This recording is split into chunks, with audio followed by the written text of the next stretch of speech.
Welcome in your science class with me, Shraddha Shukla. I know you all are enjoying at home, but please don't forget to follow the safety rules, okay? Students, in our daily life, we do so many activities such as playing, jumping, pulling, pushing, but we never think what are the factors that enable us to perform all those activities. Today, we are going to discuss about those factors, and those factors are force, work and energy. Okay, so I am going to begin with the topic force. Okay, it is on your screen right now. Students, a force is a push or a pull. Whenever you are pushing or pulling something, you are applying a force on it, and that is how the object moves. Okay, for example, here in this picture on your screen, you can see that man is pushing the wall. So what is he actually doing? He is actually applying a force on that wall. Okay, let's take another example. The game, the tug of war. In that game, there are two teams. Both the teams try to pull the rope towards their side. Whichever team applies more force, they win. So a force, that is a push or a pull, is something that enable us to make a body move. Okay. Now, students, the force can affect a body in so many ways. It can do so many things with that object. So, the things that a force can do with an object is the effects of force. Students, some of the effects are given below. Number one, a force can make an stationary object move. For example, when you kick a football, a stationary football, it starts moving. What are you doing actually? You are kicking that football, you are applying a force on that football by using your legs. Okay, so in this way you can make an stationary object or stationary object move by applying a force on it. Okay, number two, a force can stop a moving object. For example, you can stop the same football, that same moving football, by applying a force, but there is one condition.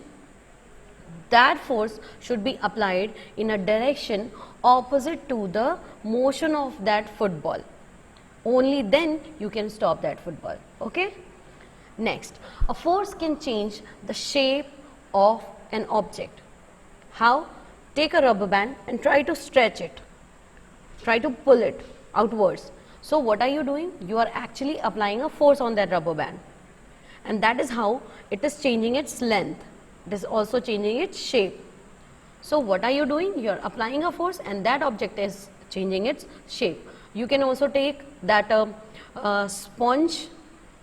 When you press it, what is actually happening? It is changing its shape. Okay, so a force can change the shape of an object. Next, a force can change the direction of motion of the object. For example, the cricket. In that game, when the bowler throws the ball towards the batsman, what does the batsman do? He hits the ball with the bat. So what is he actually doing? He is applying a force on that ball by using that bat, and he is changing the direction of motion of that ball by applying a force. So a force can change the direction of motion of an object. Okay? Next, a force can change the speed of an object. Here in the diagram, you can see the boy is pushing the bicycle. The bicycle is already moving and that boy is pushing it. So what is he actually doing? He is applying the force in a direction in which the bicycle is moving. So this is how the speed increases. And in another diagram, as you can see here, the boy is pushing the bicycle, the same bicycle, in a direction opposite to the motion of it. So what is he doing? He is decreasing the speed. So here, as you can see in the diagram, that force can change the speed of an object. Okay? Next. Students, there are different kinds of forces, such as muscular force, gravitational force, many forces. So let's discuss them one by one. Number one is muscular force. These are the forces in which you use your muscles to apply a force. For example, jumping, running, walking. In all those activities, you are using your muscles to apply a force. So, these forces are known as muscular forces. Next is gravitational force. Students, this force is applied by the earth on all the objects. This force binds every object with the earth. For example, I have this pen, I'm throwing it. See, this pen will always falls down. Why? Because a gravitational force is acting on this object. Okay, next, frictional force. Students, this is the force that resists the motion of any object. For example, when you throw a ball on the ground, what actually happens? The ball rolls down on the floor, but after some times it stops moving. Why? Because the frictional force is resisting its motion, and after some time it is unable to move anymore. Okay? Next, the magnetic force. That means this is a force that is applied by a magnet. This force is applied by a magnet on every iron object and a magnet. Okay, the two magnets attract themselves, and a magnet attracts a key made of iron. So, the force applied by a magnet is magnetic force. Next is electrostatic force. Students, when you take a plastic ruler and try to rub it so fast in your hair, and then take it closer to the small paper pieces, it will start attracting the paper pieces. Why? It is because an electrostatic force is generated between them. Okay. Now, students, when you are applying a force on any object, what are you actually doing? You are actually doing some work on that object. Okay, so our next topic is work. Students, when the work is said to be done? The work is said to be done when you apply a force on any object and the object changes its position. For example, in this diagram, the man is pushing that box and the box is changing its position. So, the work is done here. But what will happen if you are pushing a wall? The wall will not change its position. So, the work is not being done there. Okay? Students, to do any work, you need energy. For example, if you are eating healthy, only then you can play for the whole day. Right? So, to do work, we require energy. So, our next topic is energy. Students, what is energy? Energy is the capacity to do work. You can work till you have energy. Okay? Now, in our daily life, we use different forms of energy. There are many forms of energy and we use them in our daily life. So, I have listed some of them here. Number one is electrical energy. It is used to run electric appliances such as juicer, mixer, refrigerator, or electric bulbs, iron, anything that is electric. Okay. Next is heat energy. This energy is used in cooking, electric heaters, or many more. But the basic source, the main source of this energy is the sun.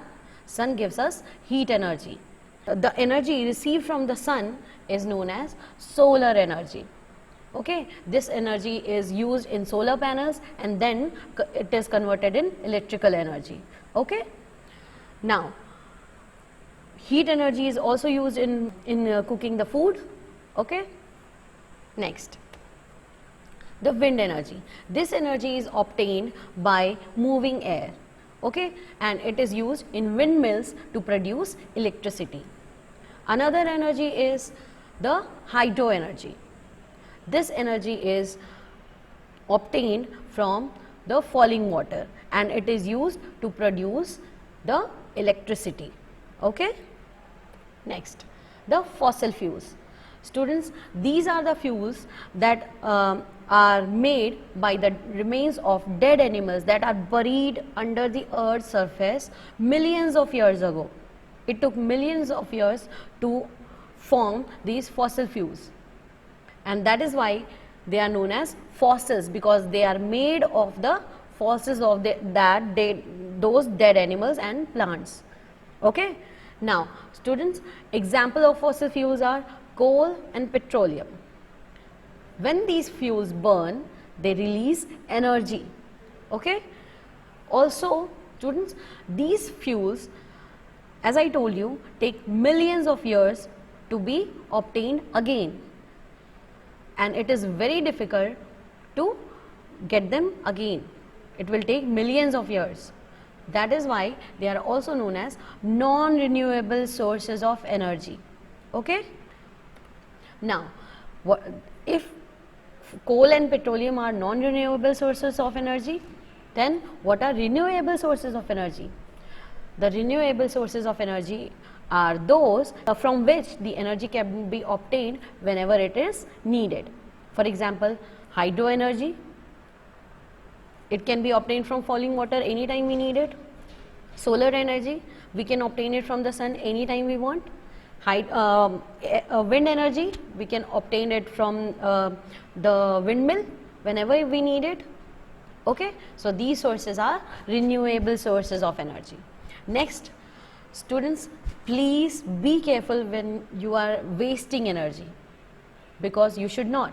The energy sources are very limited and we should not waste them. And if you want to contribute, you can follow the rules as it is written on the screen, the life skills. Save electricity, first of all. Switch off all the lights and fans when they are not in use. Use CFL bulbs, okay, instead of incandescent bulbs. Use the stairs instead of using lifts. The assignments will be given to you through WhatsApp. Till then, stay home, stay safe. Thank you.